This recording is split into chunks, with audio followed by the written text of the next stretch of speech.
नमस्ते। मैं Sachin Kulkarni CMD CFT हमेशा की तरह आज फिर तैयार हूं अपने ऑब्जर्वेशंस आप लोगों के साथ शेयर करने के लिए। आज की तारीख है 30 सितंबर 2021। हमेशा की तरह आज फिर शुरुआत करते हैं डिस्क्लेमर के साथ। जैसा कि आप लोग जानते हैं, मैं अपने व्यूज और वीडियोस यहाँ पे पोस्ट करता हूँ, शेयर करता हूँ।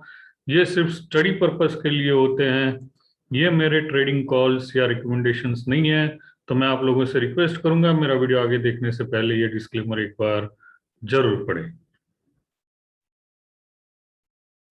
हमेशा की तरह फिर शुरुआत करते हैं निफ्टी के चार्ट के साथ। निफ्टी का चार्ट आप लोगों के साथ शेयर कर दूं। निफ्टी का चार्ट मैंने आप लोगों के साथ यहाँ शेयर किया हुआ है, बीच में नेट गया था, रिकनेक्ट नहीं हो रहा है। हो गया, ठीक है। सबसे पहले स्टार्ट करते हैं इंट्रा डे के चार्ट के साथ। जैसा कि हम लोगों ने कल डिस्कस किया था, ऊपर 17,800 ये रेजिस्टेंस लेवल है, वहां तक पहुंचे ही नहीं आज। खुले आसपास ही, वहां से नीचे ही रहे। दिन में एक बार बाउंस आई, लेकिन आज का जो डे हाई था वहीं पे रेजिस्टेंस लेके फिर नीचे आ गया। तो कल भी हमने डिस्कस किया था, कोई खास मूवमेंट होगी नहीं, एक रेंज बाउंड मूवमेंट ही रह सकती है। आज पूरा दिन इसी 17,800 और ये जो गैप एरिया है यहाँ 17,567 उसके बीच में चला गया। अब एक डेवलपमेंट ये हुई है कि कल का लो ब्रेक किया था, लेकिन लास्ट लास्ट में और क्लोजिंग में थोड़ा सा ऊपर आ गया है। गैप अभी भी सपोर्ट का काम इंट्राडे पे कर रही है। अगर इस गैप के नीचे ही खुलते हैं कल के दिन हम, तो थोड़ी सी मुश्किलें और खड़ी हो सकती हैं, क्योंकि अगर इस गैप के नीचे चले गए तो सीधा प्रीवियस बॉटम 17,335 तक आने की संभावनाएं बढ़ जाएगी। डेली चार्ट इसको कन्वर्ट कर दें, लेकिन याद रखना लो ब्रेक हो जाए, गैप के नीचे आए, तभी वो लेवल आएंगी, उसके पहले नहीं। डेली चार्ट, यहाँ पे डेली चार्ट पे हमने कहा था ये मिडल बैंड तक आ जाएगा, ये लो अगर ब्रेक करता है तो ये गैप एरिया या प्रीवियस बॉटम ये सब, तो मिडल बैंड तक तो पहुंच ही गए हैं। 20-20 days moving average middle band है, तो वहां तक तो पहुंच ही गए हैं। वो सपोर्ट का काम कर सकती है, जो आती है 17,535 के करीब। अगर ये ब्रेक हो जाता है तो ये प्रीवियस बॉटम जो आता है 17,335 और फिर ये लोअर बोलिंजर बैंड 17,165। अब अभी भी मैं एकदम सीरियसली निगेटिव नहीं होऊंगा, लेकिन एक साइन मुझे यहाँ पे मिली है जो थोड़ी सी मुझे स्टेप बाय स्टेप डिसीजन लेने के लिए मजबूर कर रही है। जैसे यहाँ पे ये बॉटम था आरएसआई का, इस बॉटम से इस बॉटम पे हमने ट्रेंड लाइन कनेक्ट कर दी, जिसे आज ब्रेक कर दिया है। ये लेफ्ट शोल्डर हो गया, ये राइट शोल्डर हो, ये हेड हो गया, ये राइट शोल्डर हो गया, जिसका यहाँ पे ब्रेकडाउन आ गया। अब ये आरएसआई इस नेकलाइन को क्रॉस करके ऊपर चला जाए, और ऊपर अगर जाता है तो यहाँ टॉप टू टॉप कनेक्ट करना ट्रेंड लाइन, इसका ब्रेकआउट आ जाए तो ही उम्मीद बनेगी कि फ्रेश हाइज वापस लगेंगे। तो जरूर उम्मीद बनेगी कि फ्रेश हाइज वापस लगेंगे।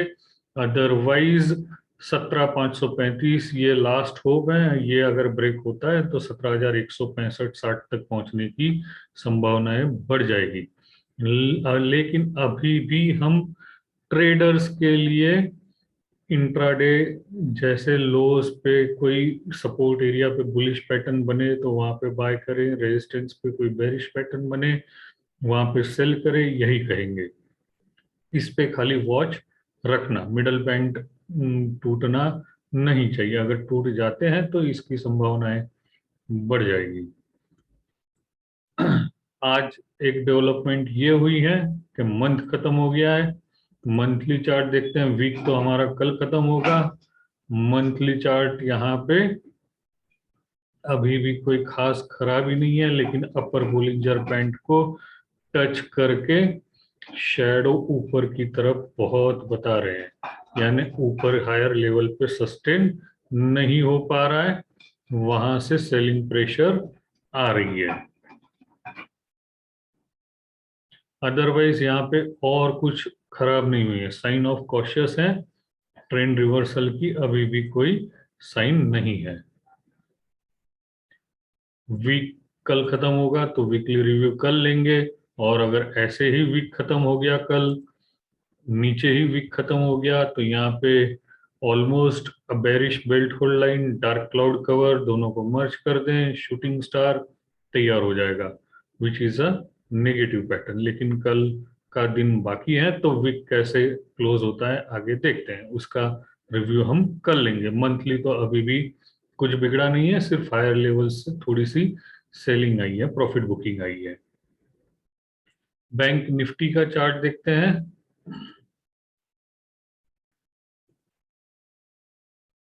बैंक निफ्टी के भी इंट्राडे चार्ट्स के साथ स्टार्ट करते हैं।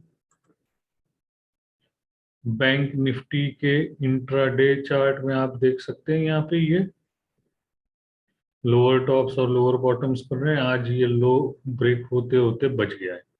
अगर ये ब्रेक हो जाते हैं तो वापस ये गैप एरिया यहाँ पे जो आता है 37,100 के करीब, वो सपोर्ट का काम करेगा। और ये बॉटम टू बॉटम कनेक्ट करना ट्रेंड लाइन, ये भी सपोर्ट का काम करेगी। इसे ब्रेक करके नीचे चले जाते हैं तो ये प्रीवियस बॉटम 36,609 वहां पे आने की संभावनाएं है।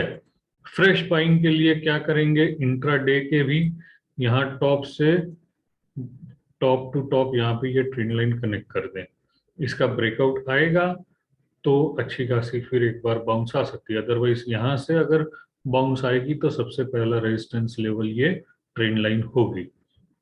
डेली चार्ट पे इसके भी आरएसआई में हेड एंड शोल्डर पैटर्न बने, ये लेफ्ट शोल्डर, ये नेक लाइन आपका, ये हेड, ये राइट शोल्डर, इसका मार्जिनल ब्रेकआउट आ गया। अगर कल ये मिडल बैंड सस्टेन करके ऊपर आ जाते हैं तो बात अलग है। अदरवाइज इसमें भी आप टॉप टू टॉप एक ट्रेंड लाइन कनेक्ट कर देना, और पोजिशनल लॉन्ग्स यहाँ इसके बाद ही, या यूं कहें कि न्यू हाइस की संभावनाएं इसके बाद ही बनेगी। राइट। बाकी मंथली, आज मंथ खत्म हो गया है, इसके भी मंथली चार्ट पे यहाँ देखते हैं तो वो अपसाइड शेडोज बड़ी दिख रही हैं, तो हायर लेवल पे सस्टेन नहीं हो पा रहा है, थोड़ी सी सेलिंग आ रही है। लेकिन और बहुत कोई सीरियस चार्ट अभी भी मंथली के डेवलप नहीं हुए हैं। वीक कल खत्म होगा तो वीकली मंथली सारे रिव्यूज कल वापस लिए जाएंगे। यहाँ पे रेड कैंडल बन रही है, बॉडी टू बॉडी अगर एंगल्फ कर दें, ऐसा ही हो जाए तो बेरिश एंगल्फिंग पैटर्न भी बन जाएगा। और अगर ऐसा होता है तो यहाँ मिडल बैंड तक अच्छा खासा 35,800 तक करेक्शन आगे बढ़ सकता है।